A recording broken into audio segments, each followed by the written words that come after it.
नमस्कार दोस्तों, आप देख रहे हो देवश्री इंस्टीट्यूट इंदौर से यूट्यूब प्लेटफॉर्म पर। यहाँ पर आपको हिंदी साहित्य का संपूर्ण अध्ययन करवाया जा रहा है। किसी भी एग्ज़ाम के लिए अगर हिंदी की आप तैयारी कर रहे हो तो आपके लिए बहुत ही महत्वपूर्ण ये क्लास होने वाली है। यहाँ पर खास तौर पर एमपीटेट वर्ग 2 के लिए कक्षा लगाई जा रही है। साथ ही अगर आप वर्ग 1 के लिए भी अगर तैयारी कर रहे हो चयन परीक्षा की, तो आपके लिए क्लास बहुत ही आवश्यक है। अगर आप एमपी टेट के अलावा सीटेट या फिर सेट या फिर उसके अलावा यूजीसी नेट की तैयारी कर रहे हो, उसके लिए भी बहुत ही महत्वपूर्ण कक्षा है। अभी तक हम हिंदी साहित्य के अंदर विभिन्न जो कालखंड है उनके बारे में पढ़ चुके थे, जैसे आदिकाल, भक्तिकाल, रीतिकाल, आधुनिक काल। आज हम पढ़ने वाले हैं जो कालखंड है, किन विद्वानों ने किन किन नाम पर कालखंडों का नामकरण किया वो भी हम पढ़ चुके हैं, पर आज हम उनका रिवीजन करने वाले हैं। तो सबसे पहले जो आदिकाल था, आदिकाल को किस विद्वान ने किस नाम से कहा है या किस नाम से वर्णित किया है, ये हम पढ़ने वाले हैं। तो सबसे पहले विभिन्न कालखंडों का नामांकन। हेडिंग में हम डालेंगे विभिन्न कालखंडों का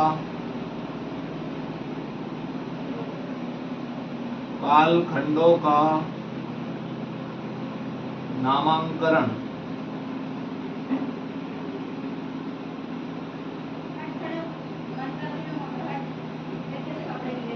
विभिन्न कालखंडों का नामांकन। इसके अंतर्गत सबसे पहले आदिकाल का विभिन्न नामांकन।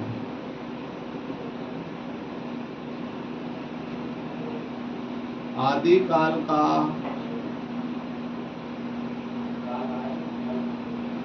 विभिन्न नामांकन।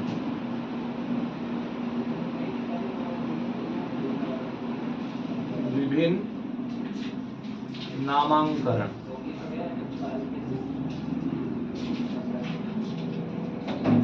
विभिन्न नामांकन। सबसे पहले आदिकाल को वीरगाथा काल,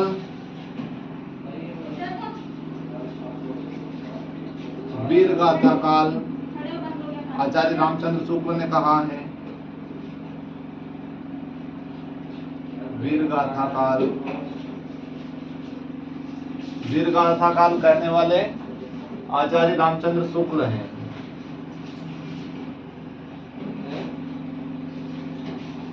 आचार्य रामचंद्र शुक्ल। साथ ही आदिकाल को आदिकाल कहने वाले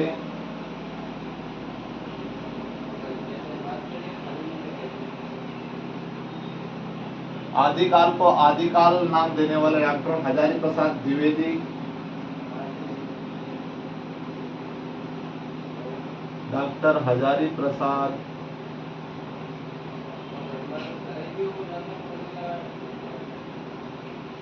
द्विवेदी जी। साथ ही आदिकाल को चारण काल कहने वाले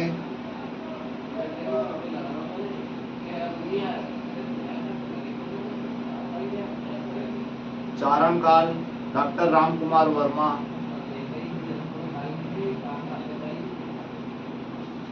डॉक्टर रामकुमार वर्मा द्वारा आदिकाल को चारण काल कहा गया। साथ ही बीज वपन काल, बीज वपन काल आदिकाल को बीज वपन काल कहने वाले महावीर प्रसाद द्विवेदी।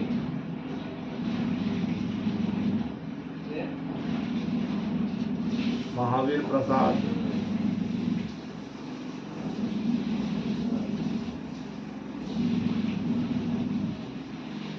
महावीर प्रसाद द्विवेदी जी। साथ ही आदिकाल को सिद्ध सामंत काल कहने वाले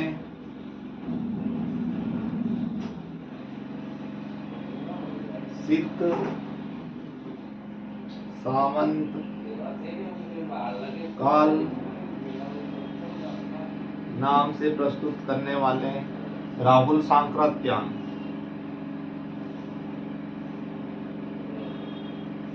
राहुल सांकृत्यायन।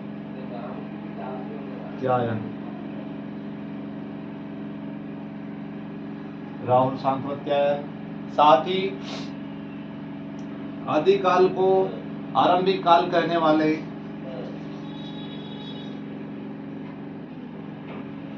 आरंभिक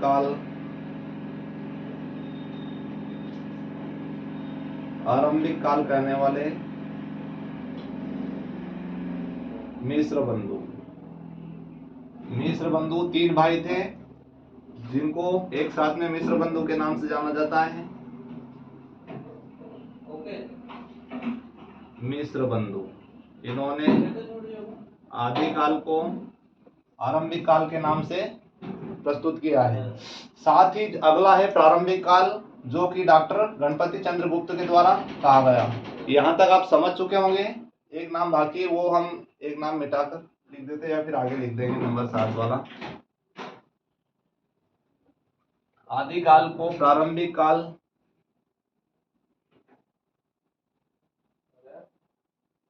प्रारंभिक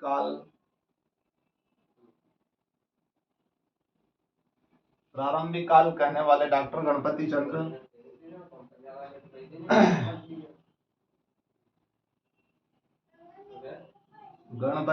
गुप्त।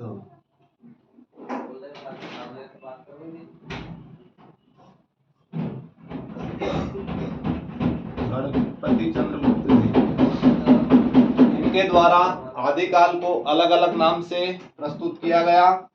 यहाँ पर आप अच्छी तरह से समझ सकते हो। आदिकाल का विभिन्न नामकरण वीर गाथा काल आदिकाल को कहा है आचार्य रामचंद्र शुक्ल जी ने। साथ ही आदिकाल कहा है डॉक्टर हजारी प्रसाद द्विवेदी जी ने, और आदिकाल को चारण काल कहा है डॉक्टर रामकुमार वर्मा ने। इसके साथ आदिकाल को बीज वपन काल महावीर प्रसाद द्विवेदी जी के द्वारा कहा गया। साथ ही आदिकाल को सिद्ध सामंत काल राहुल सांकृत्यायन के द्वारा कहा गया, और आदिकाल को आरंभिक काल मिश्र बंधुओं के द्वारा कहा गया। आदिकाल को प्रारंभिक काल गणपति चंद्र गुप्त जी के द्वारा कहा गया। यहाँ तक आपको समझ में आ गया होगा। अगर जो किसी प्रकार की समझने में कोई सी समस्या हो तो आप कमेंट बॉक्स में अवश्य बताएं। अब इसके बाद में हम पढ़ने वाले हैं भक्ति काल को विभिन्न साहित्यकार या विद्वानों ने अलग अलग नाम से जो प्रस्तुत किया वो हम समझने वाले हैं।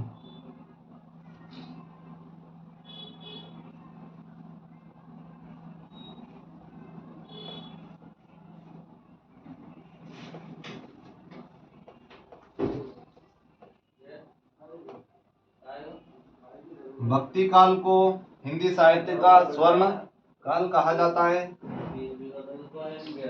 भक्ति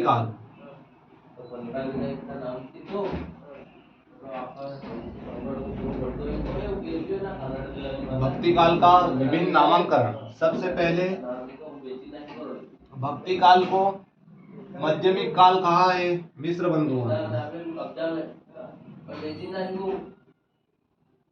मध्यकाल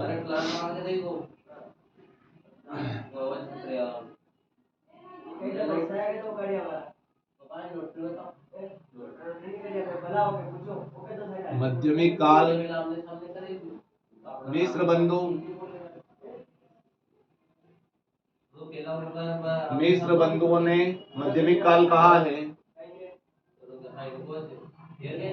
साथ ही नंबर 2 पे भक्ति काल को भक्ति काल कहा है।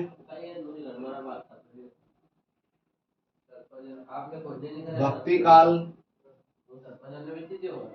को भक्ति काल कहने वाले आचार्य रामचंद्र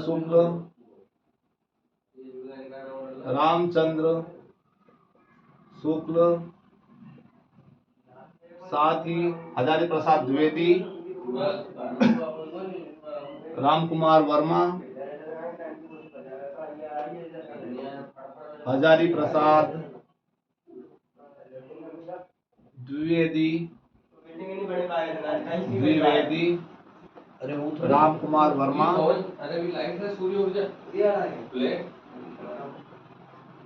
राम कुमार वर्मा आदि विद्वानों द्वारा भक्ति काल के नाम से प्रस्तुत किया गया। साथ ही इसके बाद भक्ति काल को पूर्व मध्यकाल कहने वाले पूर्व मध्यकाल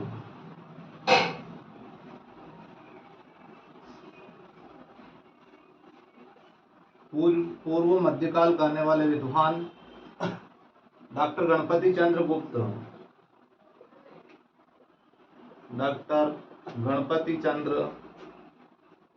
गुप्त जिन्होंने भक्ति काल को पूर्व मध्यकाल के रूप में प्रस्तुत किया है। यहाँ पर हम भक्ति काल को विभिन्न विद्वानों द्वारा अलग अलग नाम से जो नामकरण किया गया उसके बारे में हम समझ रहे हैं।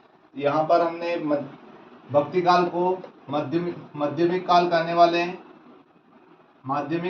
वाले मिश्र बंधु, साथ ही भक्ति काल को भक्ति काल कहने वाले रामचंद्र शुक्ल, हजारी प्रसाद द्विवेदी, डॉक्टर राम कुमार वर्मा,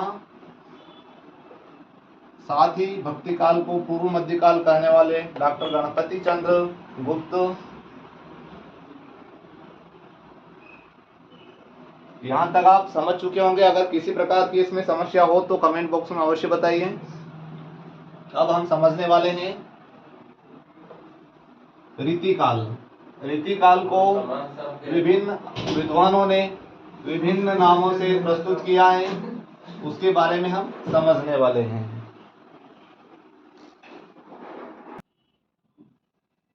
अब हम समझने वाले हैं रीतिकाल के विभिन्न नाम।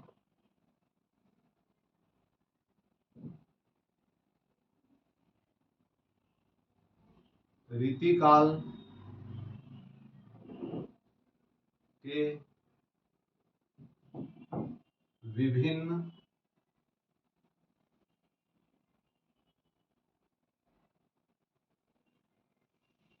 विभिन्न नाम। सबसे पहले रीतिकाल को अलंकृत काल कहा है मिश्र बंधुओं द्वारा। अलंकृत काल ये कहा गया मिश्र बंधुओं के द्वारा। मिश्र बंधु, साथ ही रीतिकाल कहा गया। रीतिकाल कहने वाले रामचंद्र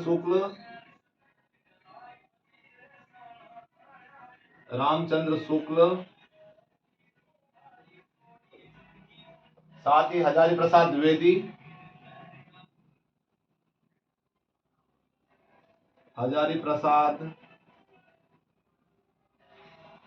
द्विवेदी, जी, और इनके साथ में डॉक्टर राम कुमार वर्मा,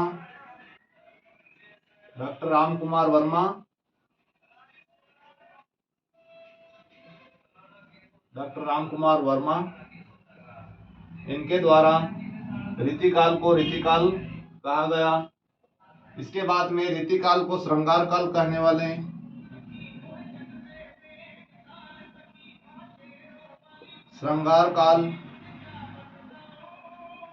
कहने वाले विश्वनाथ जी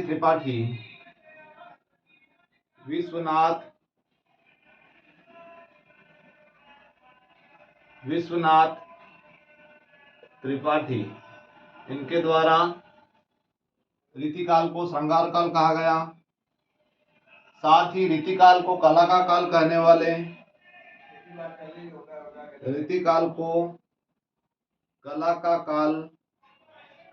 कहने वाले डॉक्टर भगीरथ मिश्र,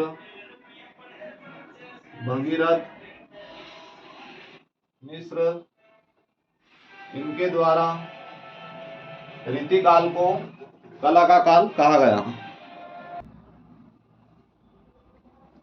अब हम समझने वाले हैं आधुनिक काल को।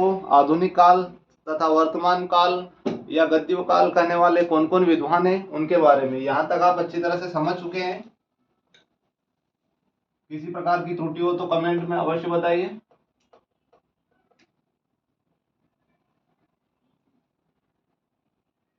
आधुनिक काल के विभिन्न नाम।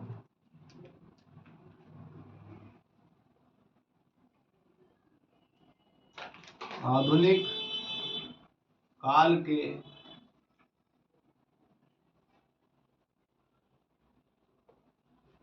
आधुनिक काल के विभिन्न नाम।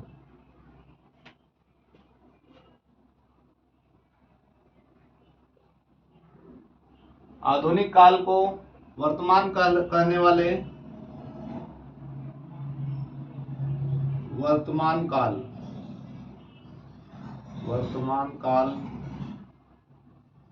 कहने वाले मिस्र बंधु है। मिस्र बंधुओं ने आधुनिक काल को वर्तमान काल कहा है। साथ ही आधुनिक काल को गद्य काल कहने वाले गद्य काल के नाम से पुकारने वाले रामचंद्र शुक्ल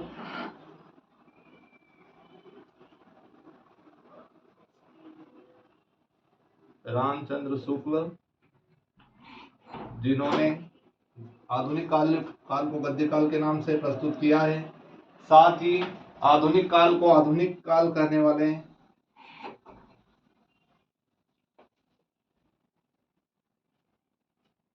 आधुनिक काल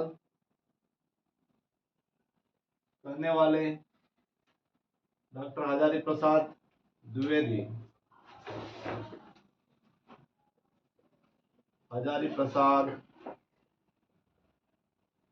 जी, इन्होंने आधुनिक काल को आधुनिक काल कहा है।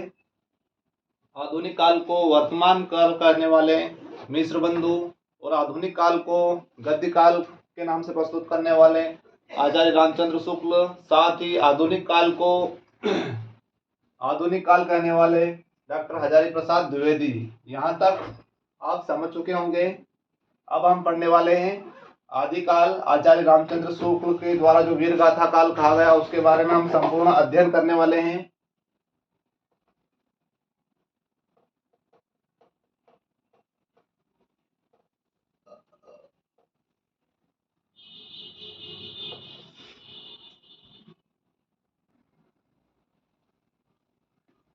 अब हम पढ़ने वाले हैं आदिकाल का जो विशिष्ट जो वर्णन है, जो उसकी प्रवृत्ति है, उसके बारे में हम पढ़ने वाले हैं। तो सबसे पहले आदिकाल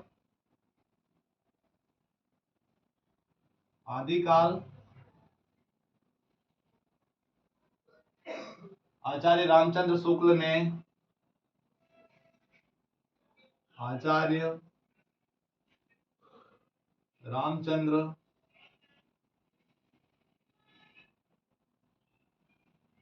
ने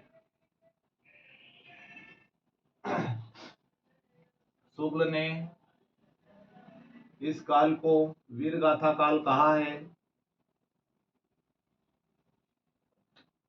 वीर गाथा काल कहा है जिसका समय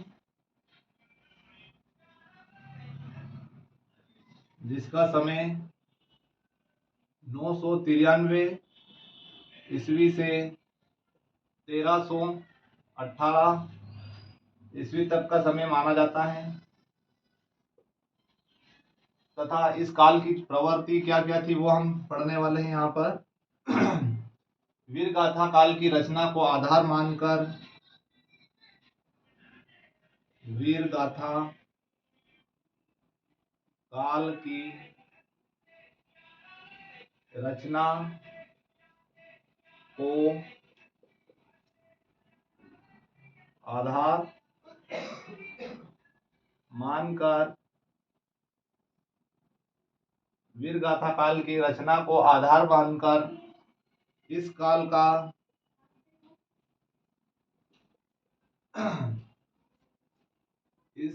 का शोधन किया गया।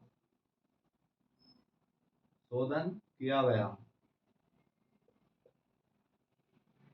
साथ ही आदिकाल की विशेषता व साहित्यिक प्रवृत्ति।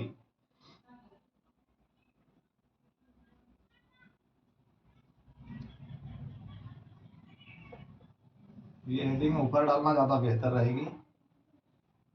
ये यहाँ तक अच्छे से समझ जाना, क्योंकि इस काल का जो शुरुआत या फिर इस काल का जो आगमन माना जाता है वो सन 993 ईस्वी से 1318 ईस्वी के, हाँ 1318 तक का काल माना जाता है। इसके बाद में भक्ति काल का आगमन हो चुका था। साथ ही वीर गाथा काल की रचना को आधार मानकर इस काल का शोधन किया गया, जो कि जो नाम दिया था वीर गाथा काल, ये आचार्य रामचंद्र शुक्ल के द्वारा दिया गया था। इस काल की जो प्रवृत्ति थी, प्रवृत्ति का मतलब किस आधार पर रचनाएं की गई इस काल में, तथा किस चीज का अभाव था, तथा किस का ज्यादा व्यापक या फिर व्यापक वर्णन किया गया, उसी को प्रवृत्ति कहा जाता है। आदिकाल की विशेषता,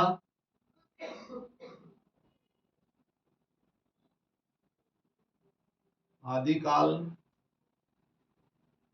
की विशेषता एवं प्रवृत्तियां व साहित्य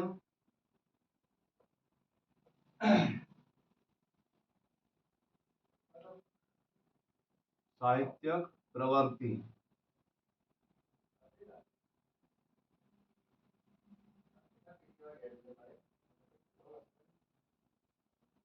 पहली प्रवृत्ति इस काल की ऐतिहासिकता का अभाव था। ऐतिहासिकता का अभाव,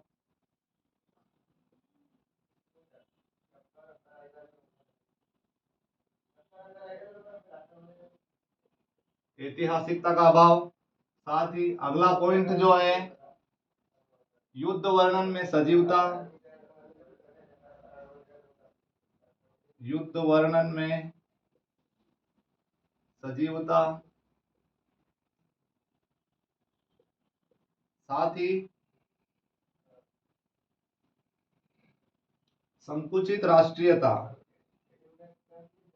यानी कि राष्ट्रीयता की भावना इस काल में देखने को नहीं मिलती है। संकुचित राष्ट्रीयता,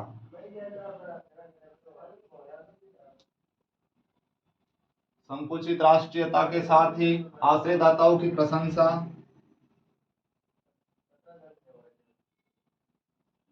आश्रय दाताओं की प्रशंसा,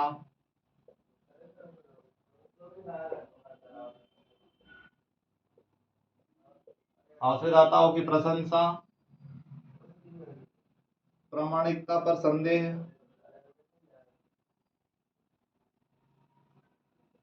प्रामाणिकता पर संदेह। साथ ही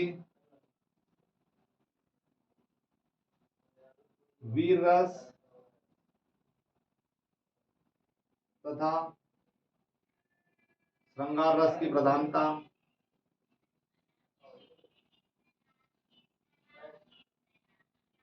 श्रृंगार रस की प्रधानता,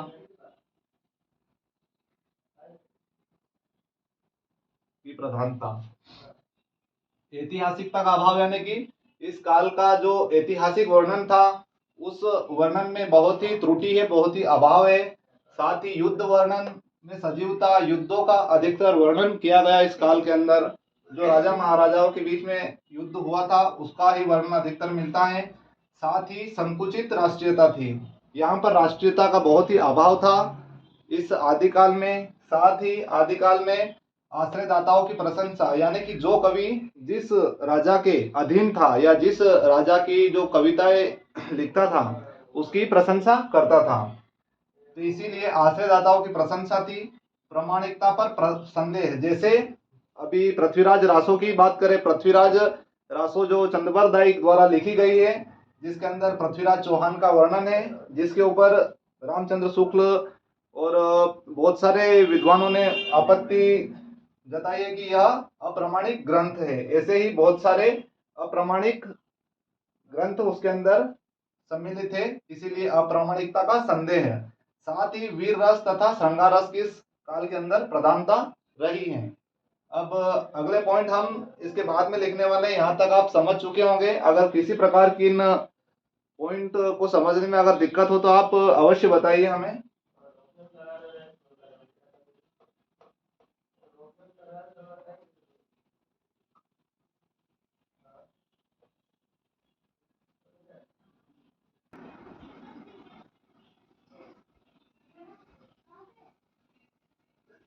अगला पॉइंट 7वां, इस आदिकाल में डिंगल और पिंगल भाषा का प्रयोग हुआ था।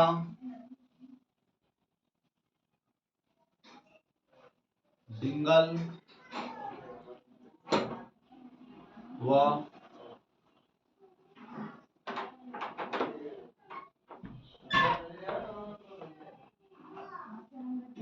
डिंगल पिंगल भाषा का प्रयोग। डिंगल और पिंगल का मतलब, डिंगल यानी कि अपभ्रंश और राजस्थानी से मिलकर बनी हुई भाषा थी। डिंगल भाषा जो थी वह अपभ्रंश साथ ही राजस्थानी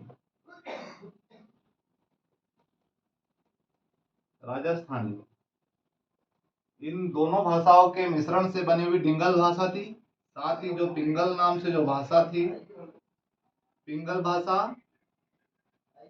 अपभ्रंश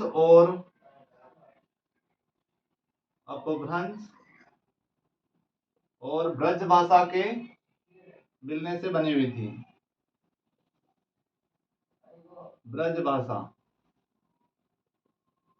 अपभ्रंश और ब्रज भाषा का मिश्रित रूप था, जिसको पिंगल भाषा कहा गया। साथ ही डिंगल भाषा जिसमें राजस्थानी और अपभ्रंश का मिश्रण था, उसको डिंगल भाषा कहा गया। साथ ही आदिकाल में अलंकार व छंदों का प्रयोग किया गया। अलंकार व छंदों का प्रयोग आदिकाल में किया गया। साथ ही अब हम आदिकाल के प्रथम कवि एवं प्रथम रचना के बारे में पढ़ने वाले हैं, तथा इस काल में किस कवि को सर्वप्रथम स्थान दिया गया है, तथा जो आदिकाल के प्रथम स्थान पर कौन सा कवि है उसके बारे में हम समझने वाले हैं। यहाँ तक आप समझ चुके होंगे। किसी प्रकार की अगर कोई समस्या हो तो आप हमें अवश्य अवगत कराइए।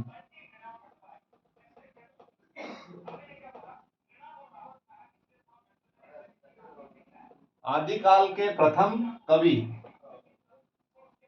आज का समय हो गया है इसीलिए ये जो टॉपिक है हम कल ही पढ़ने वाले हैं। अगर इस टॉपिक में किसी प्रकार की समझने में कोई समस्या हो तो आप अवश्य हमें बताइए। हम आपकी जो भी समस्या उसका हल अवश्य करेंगे। धन्यवाद।